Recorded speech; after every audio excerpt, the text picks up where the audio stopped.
चाहूँगा कि सम्मानीय प्रधानमंत्री जी का 10 वर्ष का कार्यकाल जो है ये एक ऐतिहासिक कार्यकाल रहा है और उनका नेतृत्व जो है एक पवित्र नेतृत्व रहा है, ऐसा मैं बोलना चाहता हूँ। प्रधानमंत्री जी को श्रेय जाता है कि पिछले 10 वर्षों के अंदर अपने संकल्प बल से, अपनी तपस्या से 25 करोड़ परिवारों को जो है गरीबी की रेखा से जो है वो बाहर लेकर के आए हैं। 41 करोड़ परिवारों को जो है 41 करोड़ बेनिफिशरीज़ हैं मुद्रा योजना के, जिसके तहत जो है असंगठित क्षेत्र में काम करने वाले, छोटा काम करने वाले, हाथ से काम करने वाले, जिनके हाथ में हुनर है लेकिन जेब में पैसा नहीं काम करने के लिए, ऐसे परिवारों का सहारा बन करके, ऐसे 41 करोड़ परिवारों का सहारा बन करके सम्मानीय प्रधानमंत्री जी खड़े हुए हैं। और ये सम्मानीय प्रधानमंत्री जी को श्रेय जाता है। ताज्जुब होगा कि उनके प्रधानमंत्री बनने से पहले 4 करोड़ परिवार ऐसे थे जिनके सर के ऊपर छत नहीं थी, और ऐसे 4 करोड़ परिवारों को उन्होंने छत देने का काम किया है। प्रधानमंत्री आवास योजना के तहत जो है उन्होंने घर बना करके दिए हैं और कह रहे हैं कि अगले 5 वर्ष के दौरान जो है ऐसे 3 करोड़ और आवास बनाए जाएंगे। तो सम्मानीय प्रधानमंत्री जी का आज छवि जो है, जिस प्रकार की छवि उन्होंने अपने कर्तृत्व से उन्होंने देशवासियों के हृदय में बनाई है। हर देशवासी के हृदय में सम्मानीय प्रधानमंत्री नरेंद्र मोदी जी बसते हैं। आज किसी गांव के किसी भी कोने में जाकर के यदि किसी बुजुर्ग को पूछा जाए किसको वोट देंगे, तो वो एक पल भी नहीं सोचता, वो बिल्कुल फटाक से जवाब देता है कि मैं मोदी जी को वोट दूंगा इस बार। उनकी छवि का कमाल है, उनके नेतृत्व का कमाल है।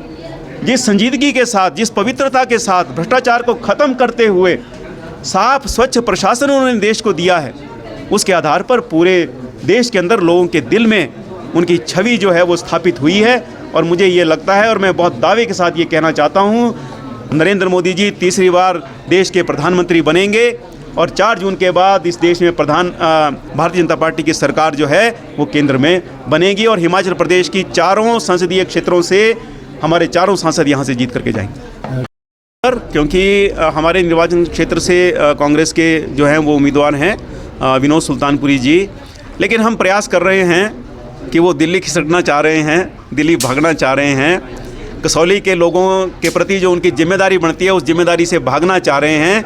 हम उनको भागने नहीं देना चाह रहे, हम उनको यहीं रखना चाह रहे हैं और हमारा स्नेह भी है उनके साथ।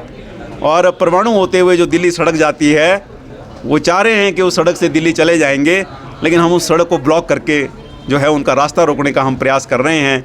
लीड की मैं कोई बात नहीं करता, लेकिन हम प्रयास कर रहे हैं कि भारतीय जनता पार्टी को हमारे निर्वाचन क्षेत्र से लीड मिले। सर, 15 महीने का उनका कार्यकाल किस तरह से? सुल्तानपुरी जी का उन्होंने प्रयास किया है, लेकिन मैं ये समझता हूँ कि जिस प्रकार की अपेक्षाएं लोगों की उनसे थी, उन अपेक्षाओं पर वो खरा नहीं उतरे। नहीं तो कोई कारण नहीं था कि एक विधायक रहते वो MP का टिकट लेते, क्योंकि मैं ये समझता हूँ कि इतना बड़ा जनमत उनको प्राप्त हुआ था। 6,500 से अधिक मार्जिन से वो वहाँ से जीते थे और हम रह गए थे उस चुनाव में। तो उस जिम्मेवारी का एहसास तो उनको जो है वो होना चाहिए था, ऐसा मुझे लगता है। आज वो अपनी जिम्मेदारियों से भागना चाह रहे हैं, दिल्ली जाना चाह रहे हैं।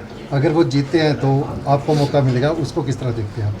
वो जीतने ही नहीं वाले तो मुझे मौका मिलने का प्रश्न ही खड़ा नहीं होता, और मेरा मौका मिलने का प्रश्न नहीं है, आज तो देश का प्रश्न है। और मेरे जैसे, मैं तो समझता हूँ अगर 1000 लोग, लाख लोग भी कुर्बान हो जाएं और तब प्रधानमंत्री जी को प्रधानमंत्री बनाना पड़े, तो मेरे जैसा छोटा आदमी उसके लिए अपनी कुर्बानी देने के लिए भी तैयार है।